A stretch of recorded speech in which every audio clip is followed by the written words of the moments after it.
오늘 말씀은 어쩌면 우리 그리스도인들이 성경을 읽을 때 가장 마음 한구석에 이래도 되나 하는 그런 의문을 갖게 되는 말씀일 것입니다.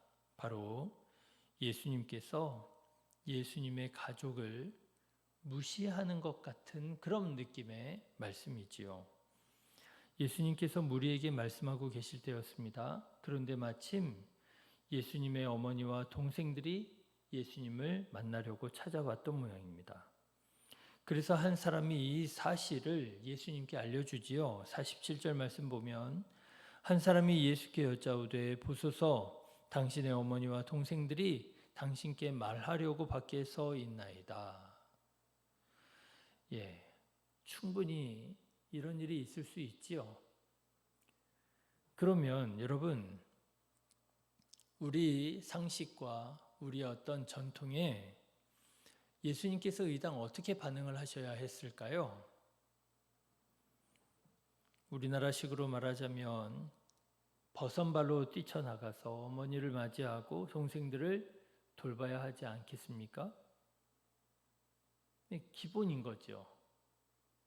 공과 사가 있다 할지라도 어머니가 오셨을 때 어머니에게 예를 하고 효를 하는 것, 이것은 다만 사적인 일이 아니라 공적인 일이라고까지 할 수 있을 것입니다.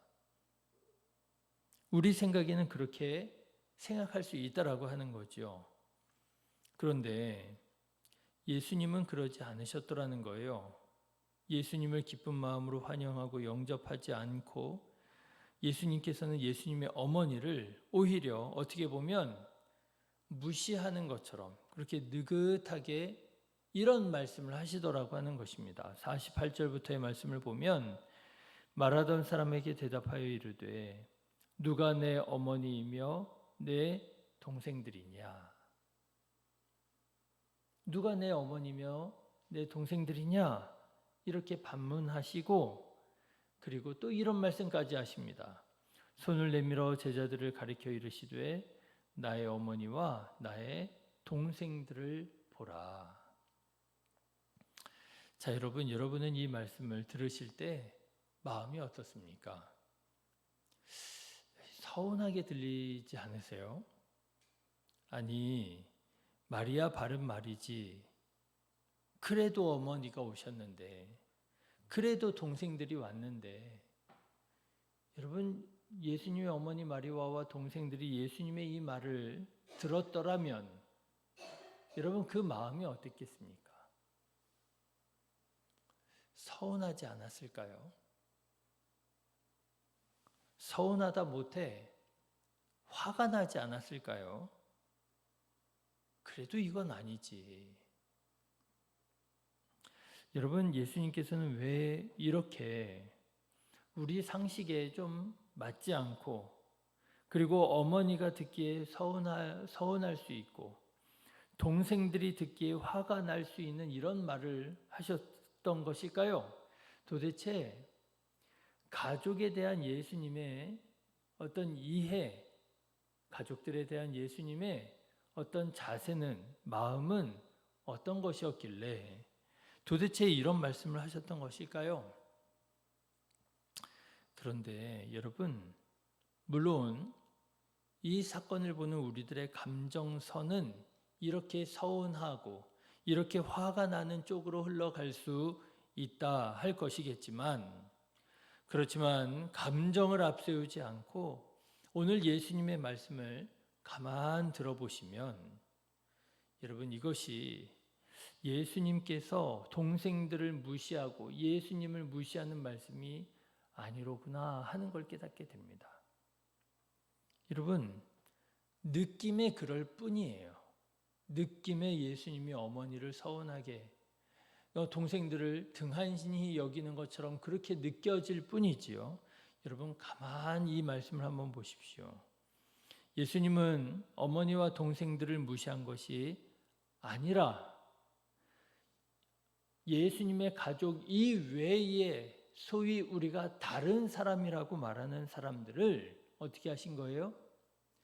예수님의 가족 수준으로 끌어올려 주신 거예요. 그렇죠. 예수님의 어머니와 가족, 예수님의 가족을 예수님이 무시한 게 아니라 다른 사람이라고 할 수 있는 사람들을 예수님의 가족 수준으로 끌어올려 주셨다라고 하는 거예요. 여러분, 이 사실을 우리가 깨닫는 것이 참 중요하다 싶습니다. 그런데도 왜 우리는 이 예수님의 말씀을 들을 때 불편하게 여길 수 있겠느냐? 왜냐하면요, 우리 마음 안에 이미 뭐가 있어요?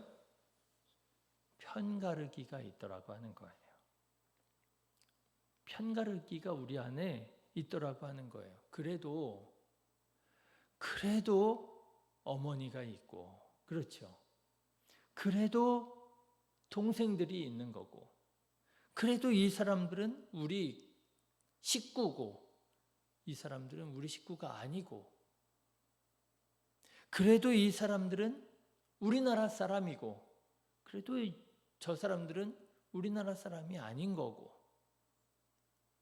여러분, 가만 생각해 보면은요, 우리 안에도 이런 류의 편가르기가 있는 것을 깨닫게 됩니다. 내 가족과 내 가족이 아닌 사람의 편가르기가 있고요. 이 편을 그리고 예수님을 사랑하는 사람과 예수님을 사랑하지 않는 사람의 편가르기가 있는 것이고요. 아무리 한 무리 안에 있다 할지라도, 아무리 한 교회 안에 있다 할지라도 성향에 따라서, 출신에 따라서 우리는 알게 모르게 이렇게 편을 가르고 그것을 당연하게 여기고 살아가고 있더라고 하는 것입니다. 그런데 여러분, 이런 편 가르기가 예수님께서 기뻐하시고 원하시는 모습이 아니더라고 하는 거예요.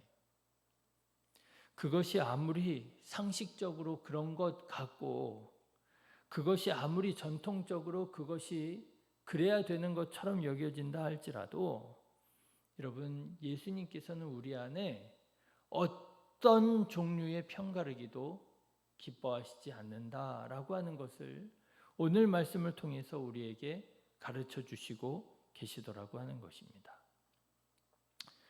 요즘에 우리 안에, 교회 안에 얼마나 많은 편가르기가 있는가 싶어요. 남자와 여자의 편가르기가 있습니다. 그렇지 않습니까? 요즘처럼 남자, 여자 성을 가지고 편을 가르는 일이 별로 없었던 것 같아요. 그런데 남자와 여자의 편가르기가 있고요. 나이가 많은 사람과 나이가 어린 사람의 편가르기가 있고요. 여러분, 요즘처럼 교회에서 그렇게 편가르기가 있었나요? 제가 알기로는요, 교회 학교 예배라고 하는 예배가 따로 만들어진 게 불과 100년, 200년이 채 안 된 걸로 알고 있어요. 여러분, 기독교 역사 2000년은요, 거의 대부분 교회 학교 예배가 따로 없이 온 세대가 한 자리에 모여서 함께 예배를 드렸습니다. 그게 상식이고 그게 전통이었어요. 그런데요, 그렇게 하다 보니까 왠지 우리 교회 학교 아이들, 학생들을 조금 더 그들의 눈높이에서 가르쳐 주지 못하는 것 같아서 교회 학교 세대를 따로 뺀 게 교회 학교가 된 거 아니겠어요? 그런데 요즘에는요, 아이들은 어른 예배 들어오면 안 되는 줄 알아요. 그렇죠?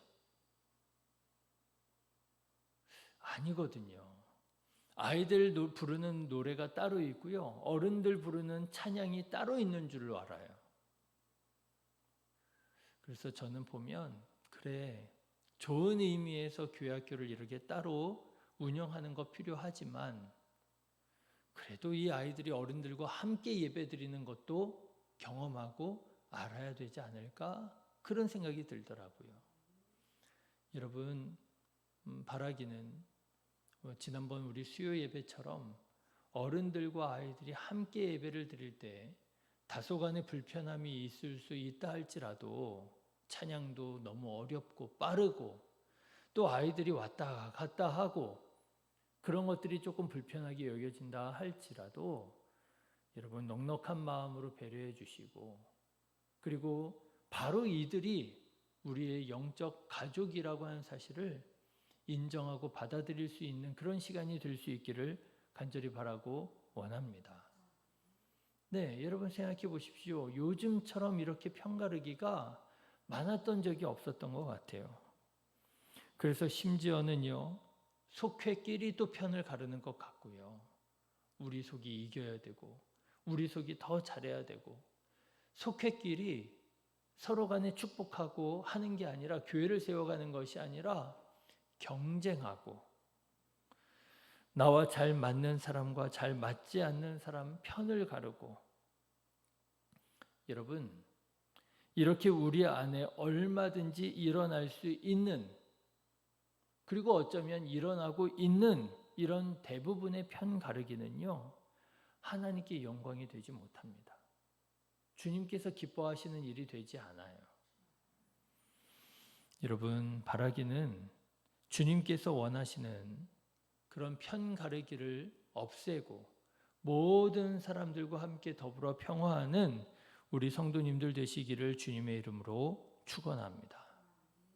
그것이 결코 예수님의 어머니를 무시하는 것이거나 예수님의 동생들을 등한히 여기는 게 아니었더라고 하는 거예요. 무시하는 게 아니고요. 온 다른 주변에 있는 사람들과 함께 하나 되고 연합하고 그리고 하나님 나라의 자녀 백성으로 살아가는 그런 모습이었다. 여러분 감정을 따라 행동하지 마시고 생각하지 마시고요.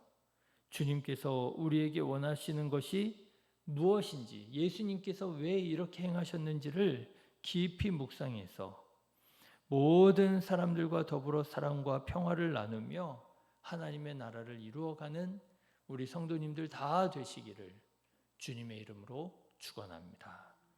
기도하겠습니다.